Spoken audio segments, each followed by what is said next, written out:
तो उस भिकुक्षी ने क्या किया, सस कंद को खा लिया और बचे हुए कंदों को अपने पिता इक्ष्वाकु को दे दिया। और जब उनको प्रोक्षण करके, उनको धो करके जब श्राद्ध में उनके प्रयोग का अवसर आया तो वशिष्ठ जी महाराज ने कहा कि ये तो श्राद्ध के योग्य नहीं है। क्यों? क्योंकि इसमें का एक अंश खाया जा चुका है, ये जूठा हो गया। जूठा होने से अब ये पितरों के योग्य नहीं है, क्योंकि इसमें से एक अंश नष्ट हो गया। हमारे सामने श्री अयोध्या जी के झाजी पंडित जी बैठे हैं, वेदाचार्य जी, बहुत अच्छे पवित्र ब्राह्मण हैं। और अब तो ठाकुर जी की कृपा, भई अयोध्यानाथ जी की, खूब भजन में लगे हैं, नित्य तर्पण करते हैं, नित्य। ये बड़ी प्रसन्नता की, त्रिकाल संध्या और नित्य तर्पण। देव कर्म जो है उसमें ऐच्छिक है, आप करो तो अच्छा, न करो तो कोई पाप नहीं। पर पितृकर्म के त्याग की आज्ञा है, वो अवश्यमेव अनुष्ठेय है।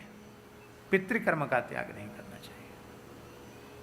और पितृकर्म में बहुत सावधानी। संपूर्ण सविधि श्राद्ध करने के पश्चात, श्राद्धीय ब्राह्मण के भोजन कर लेने के पश्चात, तब यजमान को अन्न आहार ग्रहण करना चाहिए।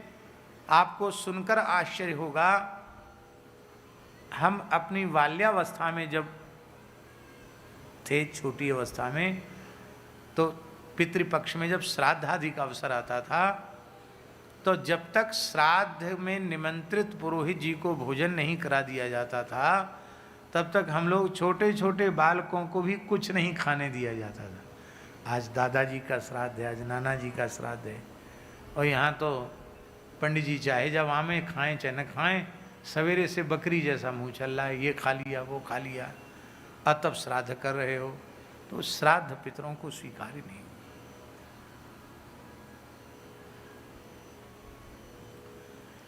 धर्म संघ वाले गुरुजी ने एक बार हमको निमंत्रित किया, बोले ब्रह्मचारी जी कल जो है मेरी माता जी का श्राद्ध है, आप आ जाना। ये विधि है, श्राद्ध में पात्र ब्राह्मण का चयन, भले ही अपना शिष्य ही क्यों ना हो, यदि वो पात्र है तो उसको निमंत्रित करना चाहिए। गुरुजी बोले तुमको निमंत्रण है। और हम ऐसे भुलक्कड़, हम भूल गए। हाँ, अपने पुत्र को ही निमंत्रित करने की विधि, हम भुलक्कड़, हम भूल गए। तो हमने कहा आज तो अष्टमी है, आज तो अनध्याय है, नहीं जाना। और किसी किसी काम में लग गए, नहीं गए। और सुदामा कुटी में रहते तो प्रेम से प्रसाद भी पा लिया। रात्रि को 8 बजे एक विद्यार्थी धर्म संघ वाले गुरुजी के यहाँ से आया, बोले गुरुजी ने आपको याद किया है, यदि आप चलने की स्थिति में हो, ज़्यादा कोई तबीयत खराब ना हो, तो गुरुजी ने बुलाया। हमने कहा हम तो बिल्कुल ठीक है। तुरंत उसकी साइकिल के पीछे कैरियर पर बैठे और सेवा कुंज पहुंच गए। तो गुरुजी बोले कि आपको हमने निमंत्रित किया था, अब आपको पवाए बिना मैं कैसे कुछ ग्रहण कर लेता, तो अब तक हमने जल भी नहीं लिया है।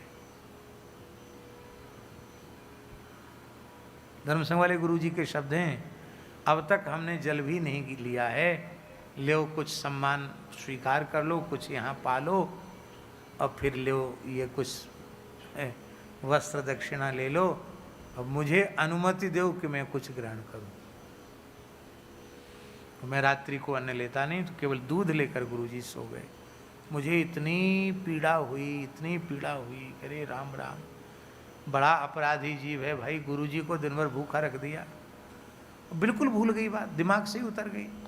न्योते की बात तो आज भी हमको भूल जाती है, यहाँ तक भूल जाती है, कमजोरी की बात है, कोई ज़्यादा उम्र नहीं हुई है, लेकिन कई बार व्यवहार की बात भूल जाते, कहीं जाना है वो भी भूल जाते हैं।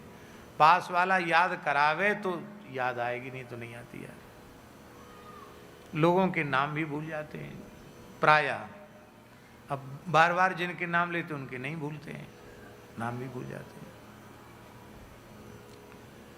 और लोग कहते हैं कि बात बिल्कुल झूठी है, इतने पुराणों के श्लोक बोल देते हो, इतनी संतों की वाणी बोल देते हो। अच्छी बात है, जो नहीं भूलना चाहिए वो नहीं भूलता, जो भूल जाना चाहिए वो भूल जाता। अच्छा है।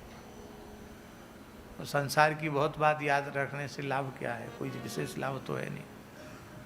भूल गए, हमने कहा गुरुजी आप प्रायश्चित बताइए। गुरुजी बोले भगवान की बड़ी कृपा हुई, आज का व्रत हो गया। पर देव कर्म होता तो बाध्यता नहीं थी, ये पितृकर्म था। तुमको बिना पवाए यदि हम कुछ पा लेते तो आज का श्राद्ध नष्ट हो जाता। तो विकुक्षी ने जो श्राद्ध के पहले कुछ आहार ले लिया, उससे उसमें दोष आ गया कर्म में। और महाराज पिताजी ने, इक्ष्वाकु ने शाप दे दिया, अपने पुत्र को अपने राज्य की सीमा से बाहर निकाल दिया।